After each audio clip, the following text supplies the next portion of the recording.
நான் உன்னை ஏத்துக்கல, உன்னை நான் கபூல் செய்வேன், உன்னுடைய ஹாதிரியத்தை நீ வந்ததை நான் ஒத்துக்கிறேங்கிறான் அல்ல. 24 வருடமா இதே மாதிரி சத்தம் கேட்குது இருக்கா. ஆனாலும் எனக்கு இவனை விட்டா வேற ரப்பு இல்லையே, அதனால இந்த வாசலுக்கு திரும்ப திரும்ப வந்துட்டு கேட்டேன். அது காதல் என்பவர்கள்.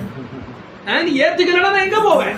ஏத்துக்கலண்டா அரே தூ தே யானை தே மர்ஜி துமாரிட்டாங்க சூஃபியாக. நீ கொடுக்காம போ, அது ஓ இஷ்டம். ஆனா நாங்கள் உன் வாசல் விட்டு ஒரு வாசல் விட்டு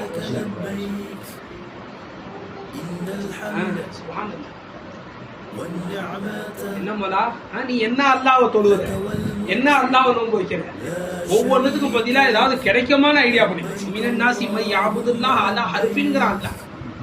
மக்களில் சிலர் சில உள்நோக்கத்தோட அல்லாஹ் வணக்கம் செய்யறாங்க, உள்நோக்கத்தோட வணக்கம் செய்யறாங்க. அது பெரிய குஸ்ரான்ட்டாங்க, மாபெரும் நஷ்டமே. அதான் ஏதாவது அல்லாஹ் கொடுப்பானா, கொடுக்க மாட்டேன். அல்லாஹ்வுக்கு லஞ்சம் கொடுக்குறியா நீ? அப்பா கொஞ்சம் பகிச்சிக்காம இருப்பான் அல்லாஹ் வேற. அதுக்கு பேரு காதல் இல்லைன்னு. நீ கொடுத்தாலும் கொடுக்கலன்னு சரி, அது ஓ இஷ்டம். நான் உன் முன்னாடி குர்பான் ஆகியே தீர்வேன். அவர் சொல்லுகிறார், 24 வருஷமா சர்க்கார் ஹஜ்ஜிக்கு வந்துட்டு இருக்கு. 24 வருஷமா நான் லப்பைக்குங்கிறேன். அல்லாஹ்ட்ட லா லப்பைக்குன்னு வருது. அல்லாஹ்ட்ட இருந்தாலும் எனக்கு இந்த வாசலை விட்டா வேற வாசல் இல்லை, அதனால திருப்பி லப்பைக்கு லப்பைக்குன்னு சொல்லிட்டே இருக்கிறார். திரும்ப திரும்ப அசரீரி சத்தம் கேட்குது, லா லப்பைக்கு லா லப்பைக்கு. சூஃபி திரும்பி அவரை பிடிச்சிட்டாங்க. பார் அல்லாஹ்ட்ட லா லப்பைக்குன்னு வந்துகிட்டே இருக்கு. அல்லாஹ்ட்ட செய்து லா லப்பைக்குன்னு தயவு செஞ்சு நீ சொல்லாத என்ன. அவரு நான் சொல்லாமலாம் இருக்க மாட்டோம், சொல்லிக்கிட்டு தான் இருப்பேங்கிறார். அவர் திரும்ப அல்லாஹ் அந்த சூஃபிக்கு இலஹாம் செஞ்சான். சூஃபியை அவரை நீங்க தடுக்க கூடாது. அவர் லப்பைக் லப்பைக் என்று சொல்வது எனக்கு பிடிச்சிருக்கு.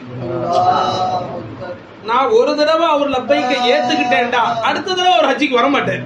அடுத்த தடவை அவரு, அதனால அவருடைய லப்பைக்க நான் திரும்ப திரும்ப மறுத்துட்டு இருக்கிறேன். லா லப்பைக்கு லா லப்பைக்கு. அவர் என் வாசல்ல அழுதுகிட்டு சுத்திக்கிட்டு நிக்கிறத நான் ரசிக்கிறேன். நீங்க தடுக்க கூடாதுன்ட்டா அல்லாஹ். எனக்கும் அவருக்கும் மத்தியில் உள்ளது.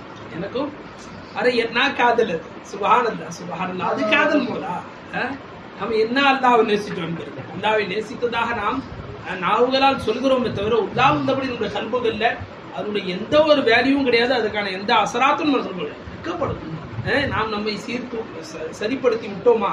நம்முடைய ஷேகுமார்கள் காலம் ஃபுல்லா எதற்காக என்ன செய்தார்களோ, முயற்சி செய்தார்களோ, அதுல நாம என்ன ஆயிட்டோமா, சரியாயிட்டோமாங்கிற விஷயத்துல என்ன செஞ்சோம்?